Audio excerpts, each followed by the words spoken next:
संगत राम और उसकी पत्नी पार्वती एक गांव में रहते थे। उनके यहाँ पे कोई भी औलाद नहीं थी और सीमा नाम की एक नौकरानी उनके यहाँ पे काम करती थी। वह बहुत गरीब थी और बहुत ही नेक थी और बहुत मेहनत से अपना काम करती थी। वह दोनों उससे बहुत ज्यादा खुश थे। एक बार संगत राम को अपने काम से कहीं बाहर शहर जाना पड़ता है तो वह अपनी पत्नी से कहता है कि वह सीमा को अपने पास रोक ले रात को सोने के लिए। वह अपने पति से परमिशन लेके आती है और उसके घर पे रुक जाती है। उसको नित्य देवी माँ की पूजा करने की आदत थी। वह अपनी मालकिन से पूछती है कि मालकिन, आपके यहाँ पे तो एक भी मंदिर नहीं है, अब मैं पूजा कैसे करूंगी? तो वह कहती है कि तुम्हें ही भगवान पे विश्वास है, मुझे ना तो इन पे विश्वास है और ना ही मैं इन्हें मानती हूँ। वह ऐसा कह के उसको डांट देती है और कहती है कि जाके रसोई में काम कर लो। सीमा मन ही मन देवी माता की आराधना करती है और उनसे क्षमा मांग के वह अपनी रसोई में काम करने के लिए चली जाती है। और उधर संगत राम शहर में जिस सेठ के यहाँ पे गया था, वह सेठ उसे कहता है कि पूजा दुर्गा माता का पंडाल लगा हुआ है, चलो तुम्हें दर्शन करवा के ले आता हूँ, यहाँ भी खाली बैठे कर ही क्या रहे हैं। तो वह हामी भर लेता है और वह दुर्गा माता के पंडाल में चले जाते हैं। वहाँ सभी लोग खुशी से झूम रहे थे और तभी वहाँ के पुजारी जी को पता चलता है कि उसके यहाँ पे औलाद नहीं है। तो वह उसे एक नारियल देता है और बोलता है कि कल नवरात्रि स्टार्ट होने वाली है, तो तुम अपनी पत्नी को कहना पूरी आराधना के साथ उस दिन ये नारियल का भोग लगा ले, तो तुम्हारे यहाँ पे जल्दी ही बच्चा पैदा हो जाएगा।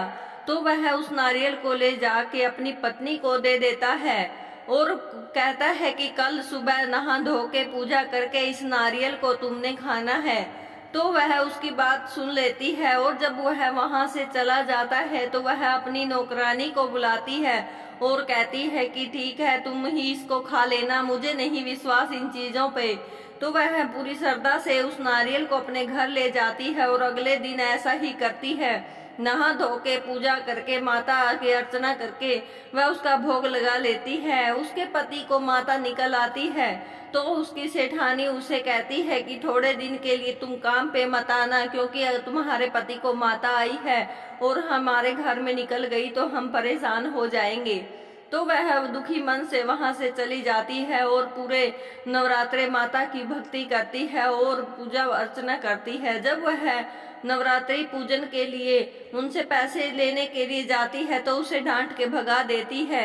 वह नवरात्रि के लिए कंजकों को बुलाने जाती है तो सभी कहते हैं तुम्हारे घर तो तुम्हारे पति को माता है ही है, तो हम नहीं अपने बच्चों को भेजेंगे।